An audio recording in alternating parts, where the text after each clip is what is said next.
এই 5 তারিখ পর্যন্ত তাদের সাথে কথা বলেছিলাম, তাদেরকে ভালো হওয়ার সুযোগ দিয়েছিলাম। 5 তারিখের পরেও তার নৈতিক এখনো কোনো শুভবুদ্ধি হয়নি। তিনি মনে করছেন, তিনি এখনো আশায় আছেন ইন্ডিয়া থেকে শেখ হাসিনা খুব দ্রুত ফিরে আসবেন এবং তিনি আবার সচিব হয়ে যাবেন। যদি এখনো ভেবে থাকেন যে আপনি গোপালগঞ্জের শক্তি নিয়ে ঝিনাইদহ নিয়ন্ত্রণ করবেন, আপনি ভুল করতেছেন। কিন্তু 5 তারিখের পরে এখনো পর্যন্ত আপনার বিহেভিয়ারের কোনো পরিবর্তন হয়নি। ডাইরেক্ট অ্যাকশন, বিরুদ্ধে ডাইরেক্ট অ্যাকশন, বৈষম্যের বিরুদ্ধে ডাইরেক্ট অ্যাকশন, দুর্নীতিবাজের বিরুদ্ধে ডাইরেক্ট অ্যাকশন। দেখেন সবাই ব্লক করে আগুন জ্বালো, চলো চলো চলো রে, আগুন জ্বালো রে, জেগেছে রে জেগেছে।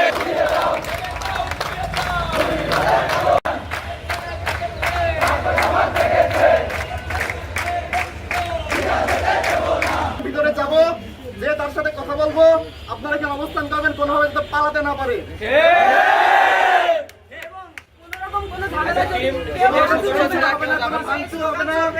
আমাদের শান্তিপূর্ণ কর্মসূচি আমরা জবাব চাইছি, এর বাইরে কিছু না।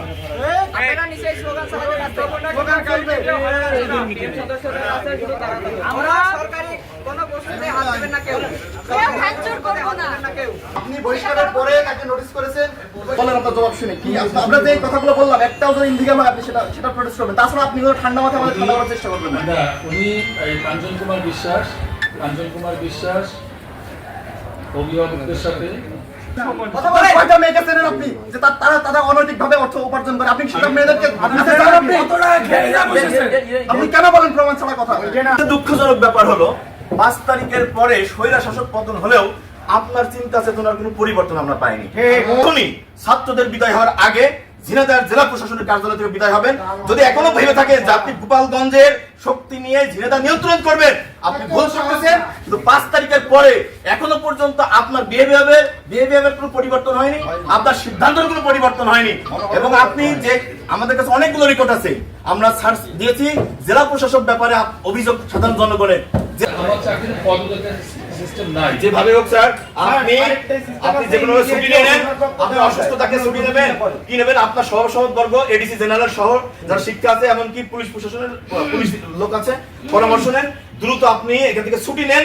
এবং আপনাকে আমরা করজোর অনুরোধ করছি ছাত্র হিসেবে, আপনার ছোট ভাই হিসেবে, আপনি আর এই ভুল করতে যেন না যে আপনি কোনোভাবে কোনো ক্ষমতার ব্যবহার করে। আমরা জানতে পেরেছি বর্তমান যারা ক্ষমতাসীন হবে তার মতো স্বৈরাচারী মানুষ। 5 তারিখের পরেও আমাদের ডিসি মহোদয় এসএম রফিকুল ইসলামের কোনো পরিবর্তন হয়নি, যেটা 5 তারিখের আগেও এই রাষ্ট্র যেটা করেছে। আমাদের কথা হলো তিনি বিদায় নেবেন, কিন্তু উনি তার ওই রুমে যে লাল টেলিফোনে সে যদি মনে করে আমি আর্মি নিয়ে এসে ছাত্র টুটাতে চাই, সে যদি মনে করে র্যাব নিয়ে এসে আমাদেরকে সরাতে চায়, যদি মনে করে যে পুলিশ সুপারকে জানিয়ে আমাদেরকে এখানে সরাতে চায়, তাহলে আমি মনে করি যে তিনি অত্যন্ত অন্ধকারে রয়েছেন। আমরা আপনাকে সসম্মানে বিদায় দেওয়া পর্যন্ত আপনার গাড়ি পার্কিং এ আমরা অবস্থান করছি। আপনি বলেন কত সময়ের জন্য আপনি থাকবেন? Okay fine.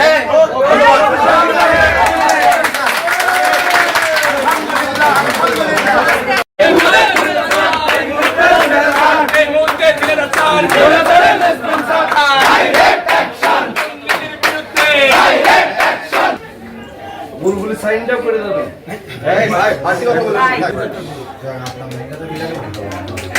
আলহামদুলিল্লাহ। কষ্ট মেনে নেওয়া যায় না। খুব দোয়া করি আপনি যে জেলায় যান।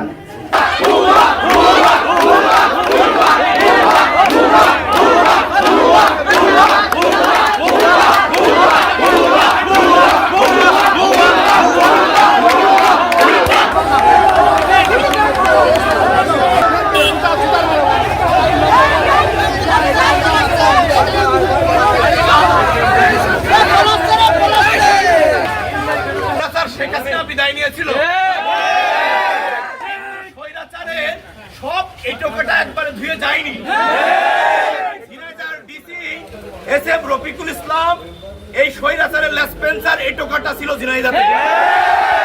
5 তারিখের পরেও তিনি একের পর এক অবৈধ কার্যক্রম তিনি করে যাচ্ছিলেন।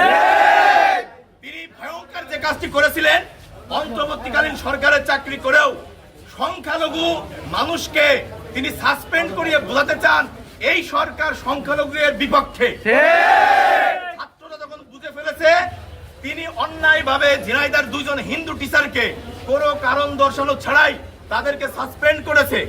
এর প্রতিবাদ এবং একই সাথে আপনারা জানেন জেলা প্রশাসকের সভাপতিত্বে বিভিন্ন প্রতিষ্ঠান আছে, উল্লেখযোগ্য আমাদের চক্ষু হসপিটাল, শিল্পকলা, শিশু একাডেমি, ডায়াবেটিস হসপিটাল সহ এইরকম প্রতিষ্ঠানে তিনি তার এডিসি জেনারেল সহ অন্যান্য সহকর্মকর্তাদেরকে তিনি প্রতি মাসে মাসোহারার চিঠি পাঠিয়েছেন। এদেশের মানুষ, এই ঝিনাইদহের গরিব মানুষরা 10 টাকা 20 টাকা করে চক্ষু হসপিটালে চোখ দেখাতে যায়। সেখানকার যিনি সবচেয়ে সিনিয়র ডাক্তার আব্দুল হালিম, তাকে ছাত্রলীগের টুকাইয়ের মতো ডিসি হুমকি দিয়েছেন যে তুই দ্রুত ঝিনাইদহ থেকে পরিত্যাগ, ঝিনাইদহ ছেড়ে যা। আব্দুল হালিম তিনি একজন সিনিয়র ডাক্তার, তিনি ভয়তে ঝিনাইদহ থেকে পালিয়ে চলে গেছেন এবং ঝিনাইদহের মানুষের বর্তমানে চক্ষু চিকিৎসা হচ্ছে না। এই ডিসি চক্ষু হসপিটাল থেকে প্রতি মাসে এডিসির নাম করে চিঠি দিয়ে অফিসিয়ালি ভাবে 30,000 টাকা করে প্রতি মাসে মাসোহারা প্রত্যেকটা সেক্টরে, সড়কে, অফিসে, প্রত্যেকটি দপ্তরে রফিকুল ইসলাম তার এইভাবে অবৈধ বাণিজ্য তিনি কার্যক্রম চালিয়ে যাচ্ছে। 5 তারিখের পরেও তার নৈতিক এখনো কোনো শুভবুদ্ধি হয়নি। তিনি মনে করছেন, তিনি এখনো আশায় আছেন ইন্ডিয়া থেকে শেখ হাসিনা খুব দ্রুত ফিরে আসবেন এবং তিনি আবার সচিব হয়ে যাবেন। এই আশায় তিনি একের পর এক অনৈতিক কাজ করে যাচ্ছেন। সবচেয়ে ভয়ঙ্কর তথ্য হলো বন্ধুরা, এই ডিসি সকালে অফিসে আসতে পারে না, উনি রাত 11 থেকে 12টা পর্যন্ত অফিস করে। নারী কর্মকর্তাদের উনি হেনস্থা করেন এবং গতদিন রাত 8:30টার সময় একজন সর্বজন শ্রদ্ধেয় শিক্ষককে রাত 8টায় অফিসে তুলে নিয়ে এসেছে, আয়না ঘরের মতো করে বসিয়ে তাকে বাধ্য করে তাকে পদত্যাগ করতে বলেছে। এবং আরেকটি দুঃখজনক ঘটনা, এই ছাত্র আন্দোলন নারীদের ভূমিকা সবচেয়ে গুরুত্বপূর্ণ ছিল, বিশেষ করে প্রাইভেট বিশ্ববিদ্যালয়ের ছাত্র বন্ধুদের।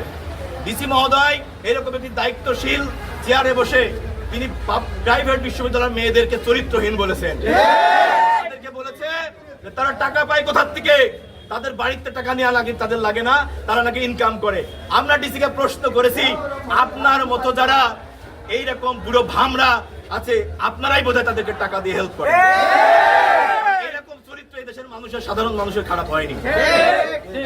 এরকম একের পর এক অভিযোগ করলে উনি কোনো প্রশ্নের উত্তর দিতে পারেননি, যার পরিপ্রেক্ষিতে ছাত্ররা দাবি করেছে উনি এখনই এই মুহূর্তে ঝিনাইদহ অফিস থেকে পদত্যাগ করবে। তিনি ইতিমধ্যে চিঠি করে ফেলেছেন, আজকে উনি ঝিনাইদহ শেষ কর্মদিবস, তিনি এখনই সসম্মানে বিদায় নিয়ে নেবেন। সবার বিজয় হয়েছে। আমরা এই 5 তারিখ পর্যন্ত তাদের সাথে কথা বলেছিলাম, তাদেরকে ভালো হওয়ার সুযোগ দিয়েছিলাম, তাদেরকে আমরা ক্ষমা করে দিয়েছিলাম অনেকটা, কিন্তু তারপরেও দেখছি তারা এখনও আওয়ামী লীগ লাসপেন্সারি করছে, তাদের মনের মধ্যে এখনও সেই খুনি হাসিনার আদর্শ রয়েছে। তার প্রতিবাদে এই লাসপেন্সারদের আমরা উৎখাত করার জন্য, এই ঝিনাইদহের মাটি থেকে বিদায় করার জন্য আমরা ডিসি অফিসে গিয়েছিলাম। পর্যাপ্ত তথ্যপাতের ভিত্তিতে এই 5 তারিখের পরেও তিনি যে অপকর্মগুলো করেছেন, সংখ্যালঘুদের উপর হামলা করেছেন, নির্যাতন করেছেন এবং সংখ্যালঘুদেরকে সুবিধা বঞ্চিত করেছেন, তার প্রতিবাদে এছাড়াও নারীদের নামে তিনি বিভিন্ন অভিযোগ, হয়রানি বা দুর্নাম কটূক্তি করেছেন। তো তার প্রতিবাদে আমরা তাকে সেখান থেকে অপসারণ করেছি এবং আমাদের এই ঝিনাইদহের সার্কেল, সদর সার্কেল মীর আবিদুর রহমান এবং ফরিদ, যিনি নিজেকে একজন টোকাই বা ক্যাডার ফরিদ বা বলেন যে টাইগার ফরিদ হিসেবে তিনি নিজেকে পরিচিত করেন, ছাত্রলীগের সাবেক কর্মী। এই মীর আবিদুর রহমান ছাত্রলীগের সাবেক কর্মী, তিনি তার অপসারণ আমরা নিশ্চিত করেছি। প্রমাণ সাপেক্ষে যদি কিছু পাই তো আমি বলবো যে তাদের বিরুদ্ধেও পদক্ষেপ নেওয়া হবে।